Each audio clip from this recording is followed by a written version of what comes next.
Վերադարձանք տաղավար, սիրելի հեռուստադիտողներ, շարունակվում է մեր եթերը, իսկ մենք շարունակելու ենք խոսել երաժշտությունից, մասնավորապես հեղինակային ստեղծագործություններից։ Հատկապես, որ ունենք շատ հրաշալի առիթ, քանի որ արդեն սովորություն դարձած, մենք ամեն տարի հանդիպում ենք մեր շատ կողմից սիրված պարոն Զորիկյանի հետ եւ խոսում մի կարևոր իրադարձության մասին։ Իհարկե խոսքը Հուսո Արագաստ մրցույթի փառատոնի մասին է։ Այս տարվա Հուսո Արագաստ 2026-ի շրջանակներում այս պահին կզրուցենք Էդուարդ Զորիկյանի հետ, երգահան, երգիչ Հուսո Արագաստ 2026 հեղինակային երգի միջազգային փառատոնի ժյուրիի նախագահ նաեւ։ Բարի լույս։ Բարի լույս։ Բարի լույս եւ լավ օր եմ ցանկանում ձեզ եւ մեր հեռուստադիտողին։ Շնորհակալ ենք, որ առավոտը սկսում եք մեզ հետ, ինչպես Ռուբենը արդեն նշեց, մենք ամեն տարի մեծ սիրով ձեզ հյուրընկալում ենք, որպեսզի մեր հեռուստադիտողներին պատմենք, որ այս տարի եւս լինելու է Հուսո Արագաստը եւ ինչի համար էլ ես եմ շնորհակալ, որովհետեւ ամեն տարի հիշում եք եւ աջակցում, շնորհակալություն։ Սիրով իհարկե։ Սիրով։ Խոսենք մրցույթի մասով, թե եւս մեկ անգամ հիշեցնելու նպատակով, թե ինչ շափորոշիչներ են պետք, մինչև երբ կարող են մարդիկ հայտեր տալ, ովքեր կարող են հայտեր տալ եւ մնացած մանրամասները նույնպես։ Մրցույթը 3 փուլից է բաղկացած՝ նախընտրական, ընտրական փուլ եւ բուն Սևանյան փուլ, այդպես անվանենք, բեմական, շուրջօրյա Սևանյան փուլը։ Նախընտրականը մասնակցում են ներկայացրած հայտերով, իրենց երգերի ձայնագրությունները մեկ գիտարով, դա անպայման նշում ենք, որովհետև դեպքեր է լինում, որ թեկուզ եւ գեղեցիկ ինչ որ գործիքավորումը որ ներկայացվում երգը, գուցե նախընտրական փուլը անցներ, բայց հետո պարզում էր ինքը գիտար նվագել էլ չգիտի, չի կարա բեմից երգը ներկայացնի։ Մի խոսքով, մեկ գիտարով ձայնագրությունը ժյուրի անդամները լսում են, ինչ-ինչ չափանիշներից ելնելով զատվում են այն մարդիկ, ովքեր այդ փուլը հաղթահարում են, անցնում են ընտրական փուլ։ Ընտրական փուլը, հայտերի, ես անպայման ասեմ, հայտերի ընդունումը շարունակվելու է մինչև հունիսի 10-ը ներառյալ։ Մեր հայերը բնավորություն ունեն, միշտ թողում են վերջի վարկանին, վերջի օրվան, բայց ես միշտ խնդրում եմ գոնե մեկ օր առաջ ուղարկեք, որ ժյուրին էլ հասցնի իր գործը կատարի։ Ինչևէ, ընտրական փուլը այս տարի անցկացնելու ենք Հովհաննես Թումանյանի անվան ազգային տեխնիկային թատրոնում։ Այս փուլը մենք անցկացնում ենք դռան բաց։ Միշտ դիմում ենք մեր հայտատուներին, որ հրավիրեն իրենց բոլոր ընկերներին, բարեկամներին, այն մարդկանց, ում ողջույնները, ծափարությունները իրենց կողքեվորեն լավագույնս բեմից ներկայացնելու իրենց երգը։ Իսկ ժյուրի անդամները նստած այդ ամեն ինչը պիտի քանիստ են այս ժյուրի անդամները։ Սովորաբար 3-ն են լինում, 3 անդամ է ժյուրին եւ գնահատում ենք երգի հիմքում ընկած տեքստը, որովհետեւ հեղինակային երգին բնորոշ է հիմքում ունենալ բանաստեղծական հիմք, հա։ Կարող է շատ գեղեցիկ երգ լինի, բայց իր կառուցվածքով խոսքի ավելի հարի փոփ երաժշտությանը, որին բնորոշ է մի քանի բառ, թեկուզ պոպուլյար, ականջին ծանոթ, այնպիսի բառեր, ինչի հանդեպ չես կարող անտարբեր մնալ, հա։ Բայց սա փոփ ժանրը ինչ որ ես հաստատ գիտեմ նման մրցույթներ անցկացվում են Հայաստանում, միշտ նման երիտասարդներին խորհուրդ ենք տալիս մասնակցել այդ մրցույթներին։ Եվ վերջում Սևանյան փուլը այս տարի կանցկացնենք հուլիսի 17, 18, 19-ը, սովորաբար անում ենք ուրբաթ շաբաթ կիրակի, այս տարի էլ այդ օրերը հանգստյան օրեր են։ Առաջին օրը երեկոյան կներկայացնենք լավագույն տասնյակ այս ընտրական փուլը հաղթահարածներին, ովքեր բեմից կներկայացնեն իրենց երգերը։ 2 նոմինացիա ունենք, իդեպ սա մոռացա շեշտեմ, մեկում ներկայանում են հեղինակները, մյուսում կատարողները։ Կատարողներ նոմինացիան համեմատաբար նոր է, բայց արդեն մեծ բանակ ունի, որովհետև համաձայնվեք, որ երգ կատարելը ավելի հեշտ է, քան հորինելը։ ստեղծել է դեպքում։ Ստեղծագործելը նույն հորինելու շարքից է այդ ամեն ինչը եւ շատ կարևոր է նաեւ կատարել, բեմից մատուցել։ Եվ սա հրաշալի հնարավորություն է տալիս, որպեսզի արդեն իսկ գրված եւ սիրված շատ երգեր իրենք իրենց մեկնաբանությամբ կատարեն եւ որպես կատարող հանդիսանան եւ ներկայանան այդ կատեգորիայով։ Ճիշտ հասկացա։ Ճիշտ եք հասկացել, մի բան էլ կուզեի շեշտել, փառատոնը ունենում է ամեն տարի հյուրեր, այս իսկ պատճառով է միջազգային, հեղինակային երգի միջազգային փառատոն, հա, Հուսո Արագաստ։ Այս տարի 7 երկրից ունենք հյուրեր, այդ երկրների ցանկում են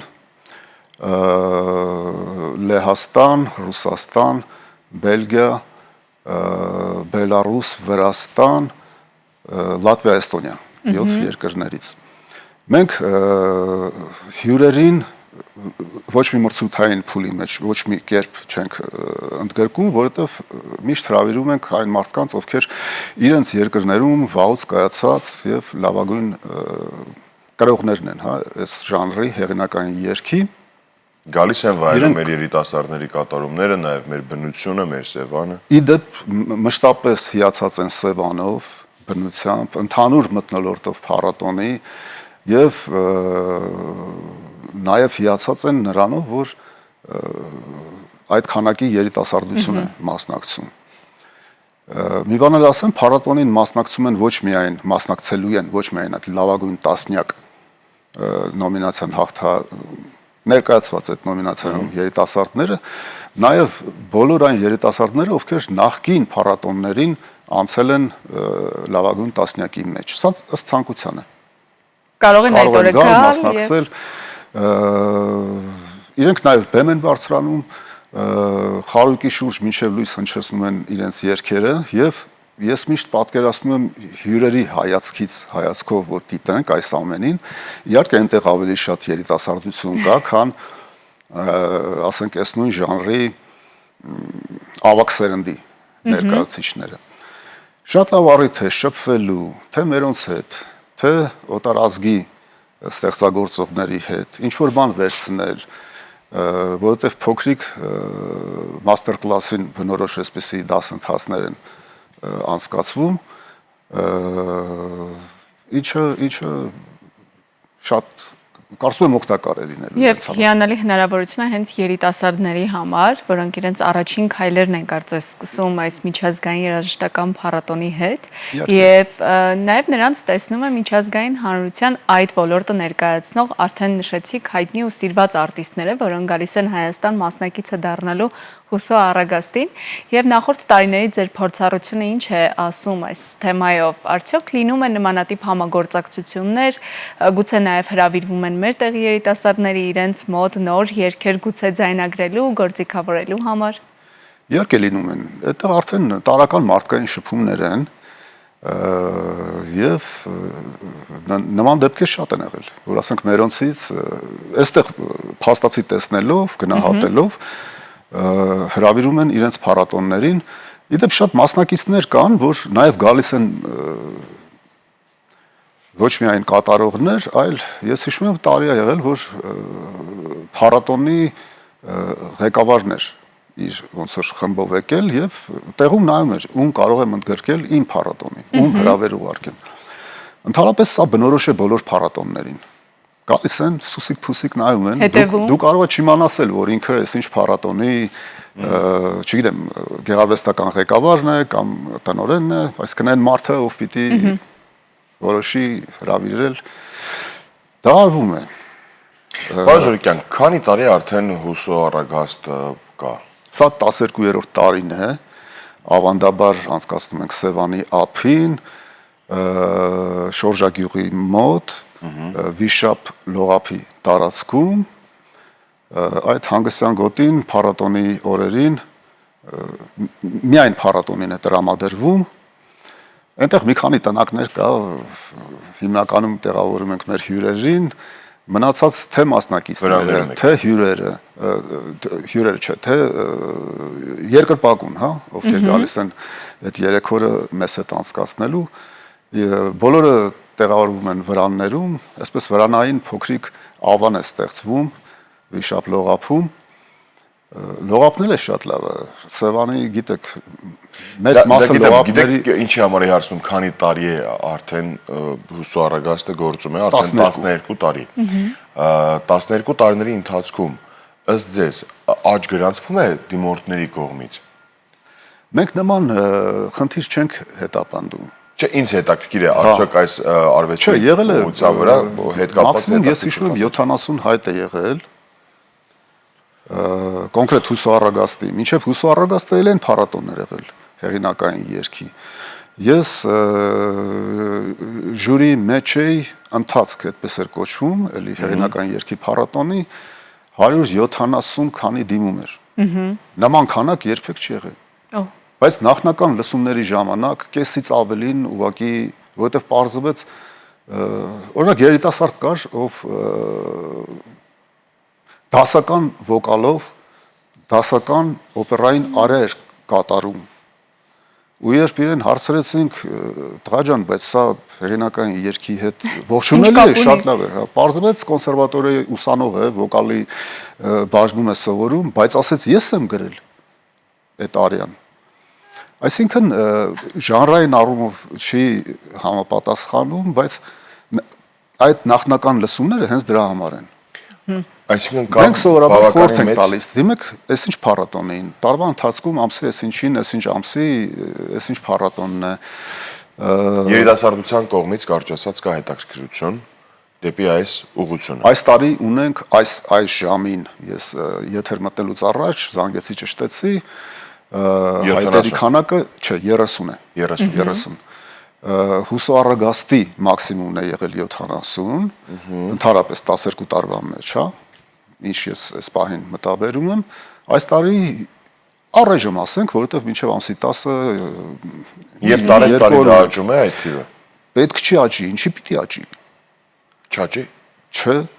Մենք ինչ պահանջենք, մեր երիտասարդներից պահանջենք ավելի, այսինքն հետո դառնա 300, հետո 3000, հետո 3 միլիոն բնավ դրա կարիքը չկա։ Պիտի դիմեն այնքան ինչ, եթե տարի լինի 2 հոգի դիմեն, մենք այդ 2 հոգու համար այս փառատոնը կանցկացնենք, իհարկե եւս հրավիրելով դրսից հյուրեր, եւս հրավիրելով մեր նախկին փառատոնների լավագույններին, սա հարթակ է, որտեղ մարդիկ շփվում են, ներկայացնում են իրեն, լսում են ուրիշինը, ինչ որ խորհուրդ են հարցնում, ինչ որ շատ դեպքերում այդտեղ կարող է ինչ որ դուետներ, տրիոներ կազմվեն իրենց համերգային գործունեության համար, որովհետև գիտեք, բազմաթիվ ակումբներ ունենք, Փառք Աստծուն, այդ ամեն ինչը կա այսօր Երևանում, Հայաստանում, ինչու Երևանում, ամբողջ Հայաստանում նման տեղեր կան, որտեղ հենց հեղինակային երգի ակումբներ են գործում։ Մի խոսքով փառատոնը, եթե կարող ենք ասել, ինչ է հետապնդում, գտնել շնորհալի երիտասարդների, փառատոնի շրջանակում տրամադրել բեմ, եւ քանի որ փառատոնային այդ 3 օրով չի ավարտվում, մենք նաեւ լավագույններին ընդգրկում ենք մեր համերգային ծրագրերի մեջ ամբողջ տարվա ընթացքում, որտեղ տարվա կտրվածքով բազմաթիվ բարեգործական համերգներ ենք տալիս, մշտապես որևէ մեկին այդ երիտասարդներից կամ մի քանիսին հրավիրում ենք մասնակցել այդ համերգներին։ Պարոն Զորիկյան, գիտենք նաև, որ հեղինակային երգը բացառիկ է այն առումով, որ շատ հաճախ բարձրաձայնում է ժամանակի խնդիրները, մարդկանց հուզող հարցերը, գուցե ներանձնային կամ սոցիալական անգամ խնդիրներ։ Ինչ հարցեր են այսօր քննարկման սեղանին դնում երիտասարդները իրենց ստեղծագործություններով, ինչն է հուզում այսօրվա հայ երիտասարդին։ Հավատացեք, այն ամենը, ինչ հուզում է յուրաքանչյուրիս։ Այնտեղ կա եւ պատերազմի թեման, այնտեղ կա, այս տարվանը դեռ չգիտեմ, դեռ, բայց ամսի 10-ից հետո կլսենք, կորոշենք, կտեղեկանանք, բայց բոլոր մեզ հուզող խնդիրները հաճախ զարմանում ես, որովհետև կարող է շատ երիտասարդ լինի։